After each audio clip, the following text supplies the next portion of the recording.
You are looking at a fire that has engulfed this roof of a triple-decker. This is Endicott Avenue in Revere. And this has been going for several minutes now. The smoke so significant. You can see this smoke from Boston.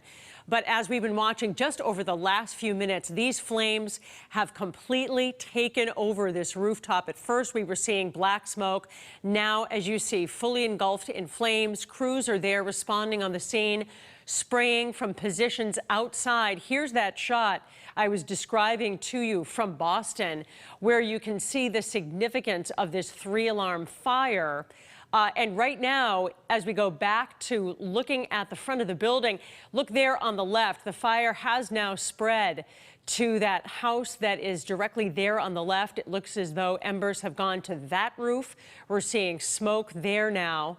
And you can imagine that fire crews responding there in this densely packed neighborhood are just hoping that they'll be able to contain it and get control of this situation before more homes are involved. But again, this is a three-alarm fire, Endicott Street in Revere, and this has grown significantly worse over the last few minutes. We don't know anything right now about injuries or how many people are in that house.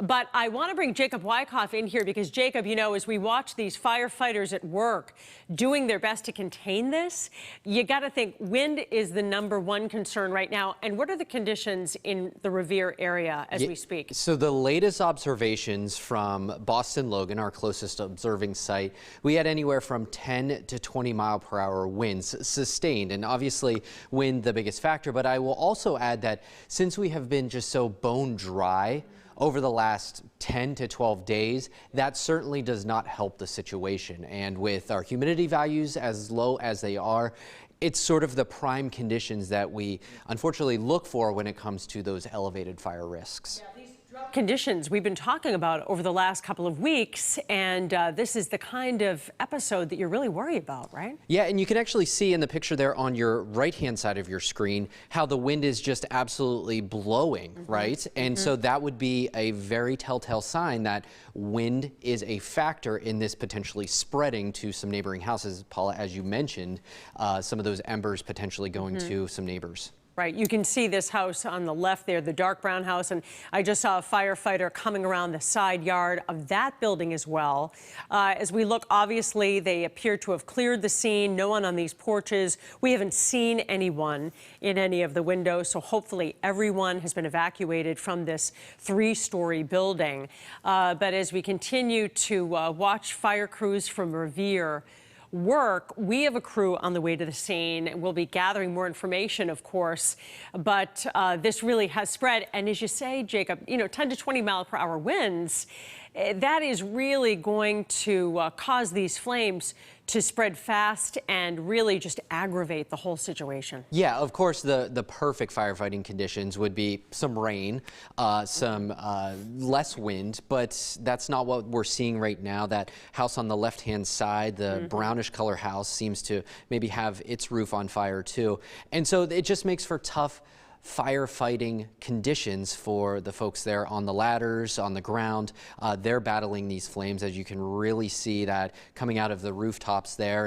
And unfortunately, the wind is a factor in this case, as you can very clearly see. Let's hope that we can get that sea breeze to die down just a little bit so they can really attack that fire without it spreading any further. And, you know, in the New England area, we're always talking about 80 to 100-year-old buildings or more. So dried out timber, lumber that's been there for a very long time. And when you're talking about drought conditions, I mean, we just haven't had rain. I mean, how much rain have we had in the last 30 days? In the last 30 days, less than a couple inches. Right now, we are running a rainfall deficit for the month. But to your point about those homes, they can suck up moisture, right? So they can absorb some moisture, and they can also dry out pretty quickly. And that's, I think, what we're seeing right now. We've had the last few days with a ton of sunshine right along the water, maybe not as warm as inland, but still drying out pretty efficiently over the last couple of days.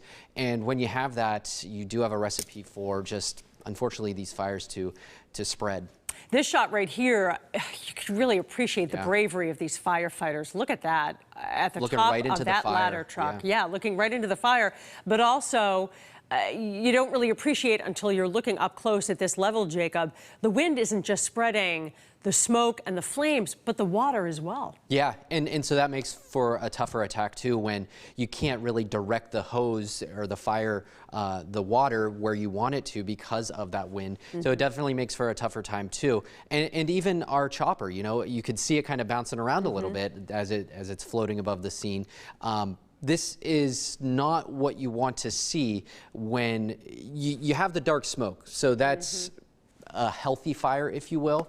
You want to see this calming down, and it doesn't seem to be that. No, it certainly is not. It has not calmed down. It has become larger over the last 10 to 15 minutes that we've been watching it closely. And you can see the attempt here on the right, setting up those water cannons between the houses to try to contain this fire. And a firefighter on the left there clearly looking into the second floor of that brown house that you keep mentioning, and just hope, you know, that everyone was evacuated from this area in both of those buildings.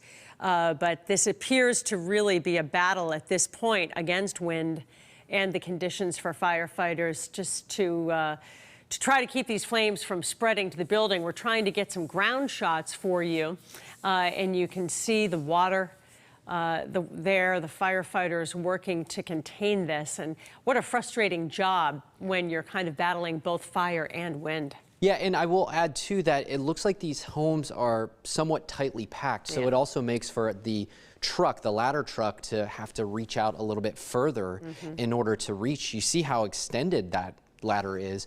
And so I think that the tightly packed neighborhoods also add a bit of a obstacle for battling these type of fires as well. Certainly another challenge.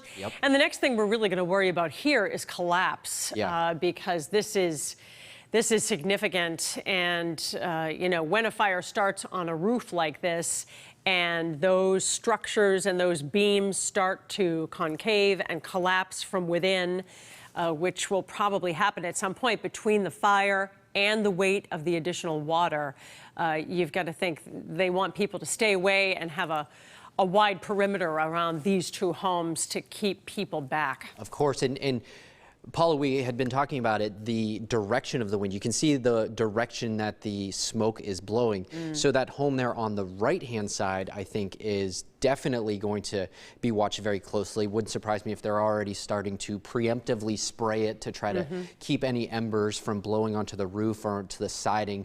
But certainly, look, I mean, as they expand the view, you can see how massive this fire is, that smoke blowing away because of the strong wind, and hopefully we're not seeing any additional spreading. It looks like they're attacking it on the backside too there, Paula. So to my point earlier, you know, it's not the easiest location to get to with some of these ladder trucks. Yeah, certainly. I'm sure they're asking for some assistance from the area, but you're right. When you pan back and you see how tight the neighborhood is, hopefully they can just contain it to these two structures and keep firefighters safe if you know, if it goes any further. And really, how do you prepare, you know, in attacking with the water cannons? You know, how do you prepare for wind? There's nothing you can do about these kinds of conditions that are going to contribute and just exacerbate a fire. You really just have to throw as much water as you can towards it. And it looks like they're doing the best they can from keeping it spreading, but still a lot of black smoke billowing out of those homes. The one there in the middle of your screen that's being attacked by the multiple ladder trucks, looking like it's the worst of the fire at the moment, but it has spread to the home on the left-hand side there, a brownish color home there, the multiple stories, the roof still in flames.